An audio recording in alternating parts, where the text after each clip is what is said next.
For my video project, I decided to do Dia de los Muertos, which is a Mexican holiday that translates into Day of the Dead.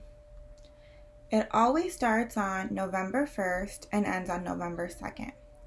November 1st is traditionally Deceased Children's Day, which honors all children that have passed away. And November 2nd honors all deceased adults. So all adults who passed away, they're honored. So that's why it's on November 1st and November 2nd to honor both of them.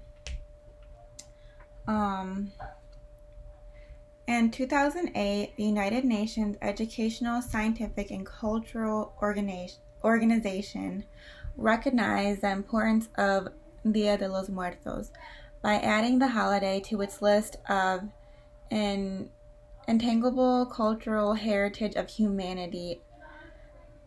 Mexicans from all religions and ethnic backgrounds celebrate Dia de los Muertos. The holiday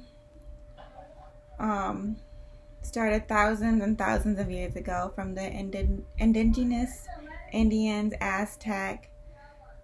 Many different people started this. So they thought it was rude, disrespectful to mourn the ones that passed away. So they would still consider them as members of the community, and they live on in their memory and spirit. So for Dia de los Muertos, you would have an ofrenda, which is like kind of like a centerpiece. So it can be like layers of tables or just one table. And you would have a picture, like a selfie, a portrait of that one person by themselves framed. And they would be covered like with marigolds and like cut out tissue paper with like little designs in it. It's usually handmade just so you can show you're caring and like it's your design into it and what that person means to you. So you don't like worship the centerpiece or anything like that. It's nothing like that. So they're typically inside people's homes. Sometimes they're at the cemetery, but most of the time they're at people's homes. You will find cups of water on the ofrenda. You would find lit candles that look like this. And under the candle, you would have like a small sticky note with their name on it, and you would place the candle on top. So no one else can take that light. It's meant for that person's name who's underneath it. So after a long journey back to the ofrenda, the water represents for them to drink, and then they have their favorite foods on the table.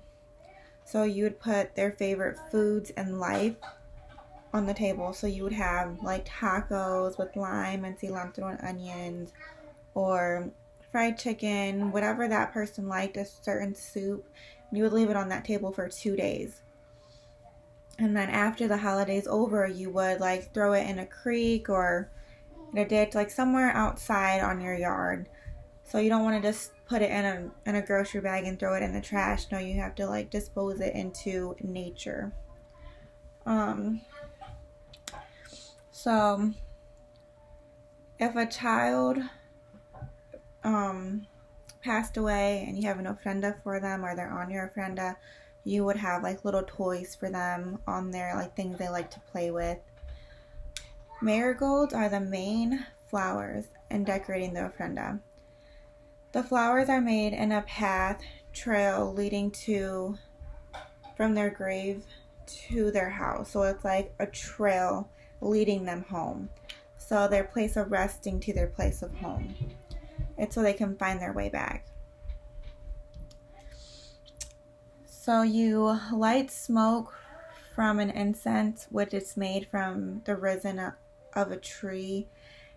It's to praise and prayers and to purify the area around the ofrenda. Sugar skulls are one of the main things when doing Dia de los Muertos. So this is like a tattoo that can last for a couple of days that you can put on your face. So this design was introduced in the 17th century by Italian missionaries. And then as the years kept coming, they added more and more design to it. So there's like, a lot of them have like diamonds around the eyes, and it's like different colors. So the skulls were originally used to describe short, humorous poems that would be published in newspapers that provoked and poked fun at the living. And became a very popular part of this holiday. And these are found everywhere in broadcasting on TV and radio programs.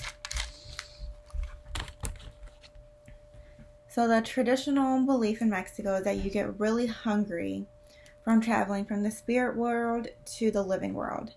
And then you get really hungry and thirsty. This is why we placed our dead loved one's favorite food on the table. We placed the water on the table. So it's just like a glass of water filled to the top. And you also dump that out outside, not just down the drain. So you place like their favorite candy, like all their favorite things they enjoyed in life on the ofrenda for them. Other common offerings on the ofrenda is this Dia de los Muertos bread. It has seeds on it. It's a sweet bread, which is like pan dulce. Decorated on this bread is skulls and bones made with the dough. It's typically in a circle to represent the circle of life. Teardrops to represent the sorrow.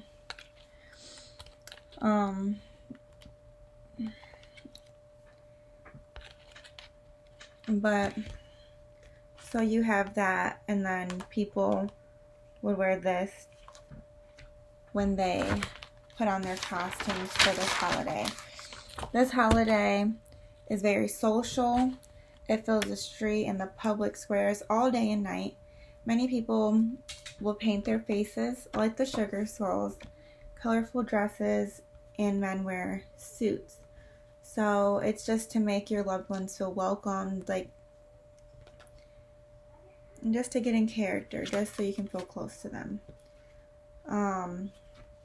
Growing up, my dad would light the candle and put some fruit in a bowl and have a glass of water for his dad. But then after my sister passed away, that's when I noticed we did more of the holiday. My dad would get out the table, put her picture, like all her pictures, and like he would make her favorite foods.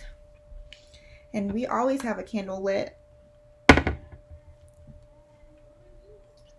all year round for her, so if she wants to come home, she can find her way home. And when it's someone's first year being on the ofrenda, they have like kind of like a human figure with marigold flowers to represent that this is their first year having to be on the ofrenda. So sometimes you can even put like their hat on there or things that they had that they liked. So growing up, I didn't really think anything about this holiday until losing someone. It means more. And then you kind of understand it more as you get older. So this holiday is very important to me. That's why I picked this one.